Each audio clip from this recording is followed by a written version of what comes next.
সন্ধ্যার আগে কোথায় কেমন বৃষ্টির আশঙ্কা জানালো আবহাওয়া অফিস। সময় নিউজ 24 ডেস্ক। ঢাকা, খুলনা, বরিশাল ও চট্টগ্রাম বিভাগের অধিকাংশ জায়গায় এবং রংপুর, রাজশাহী, ময়মনসিংহ ও সিলেট বিভাগের অনেক জায়গায় আজ অস্থায়ীভাবে দমকা হাওয়া সহ হালকা থেকে মাঝারি ধরনের বৃষ্টি বা বজ্রসহ বৃষ্টি হতে পারে। সেই সঙ্গে খুলনা, বরিশাল ও চট্টগ্রাম বিভাগের কোথাও কোথাও মাঝারি ধরনের ভারী থেকে অতি ভারী বর্ষণ হতে পারে। আজ বৃহস্পতিবার 31 জুলাই সন্ধ্যা 6টা পর্যন্ত পূর্বাভাসে এসব তথ্য দিয়েছে বাংলাদেশ আবহাওয়া অধিদপ্তর। সংস্থাটি জানিয়েছে, মৌসুমী বায়ুর অক্ষের বর্ধিতাংশ রাজস্থান, উত্তরপ্রদেশ, মধ্যপ্রদেশ, বিহার, পশ্চিমবঙ্গ ও বাংলাদেশের মধ্যস্থ হয়ে আসাম পর্যন্ত বিস্তৃত রয়েছে।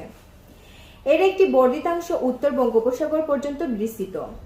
এছাড়াও মৌসুমী বায়ু বাংলাদেশের উপর সক্রিয় এবং উত্তর বঙ্গোপসাগরে প্রবল অবস্থায় রয়েছে। এছাড়া সন্ধ্যা 6টার পরের 24 ঘন্টার পূর্বাভাসে বলা হয়েছে, ঢাকা, খুলনা, বরিশাল ও চট্টগ্রাম বিভাগের অধিকাংশ জায়গায় এবং রংপুর, রাজশাহী, ময়মনসিংহ ও সিলেট বিভাগের অনেক জায়গায় অস্থায়ীভাবে দমকা হাওয়া সহ হালকা থেকে মাঝারি ধরনের বৃষ্টি বা বজ্রসহ বৃষ্টি হতে পারে। সেই সঙ্গে খুলনা, বরিশাল ও চট্টগ্রাম বিভাগের কোথাও কোথাও মাঝারি ধরনের ভারী থেকে অতি ভারী বর্ষণ হতে পারে। সারা দেশে দিন এবং রাতের তাপমাত্রা প্রায় অপরিবর্তিত থাকতে পারে। শুক্রবার সন্ধ্যা 6টা থেকে পরবর্তী 24 ঘন্টার পূর্বাভাসে বলা হয়েছে, ময়মনসিংহ, বরিশাল, চট্টগ্রাম ও সিলেট বিভাগের অধিকাংশ জায়গায় এবং রংপুর, রাজশাহী, ঢাকা ও খুলনা বিভাগের অনেক জায়গায় অস্থায়ীভাবে দমকা হাওয়া সহ হালকা থেকে মাঝারি ধরনের বৃষ্টি বা বজ্রসহ বৃষ্টি হতে পারে। সেই সাথে সারা দেশে কোথাও কোথাও মাঝারি ধরনের ভারী থেকে ভারী বর্ষণ হতে পারে।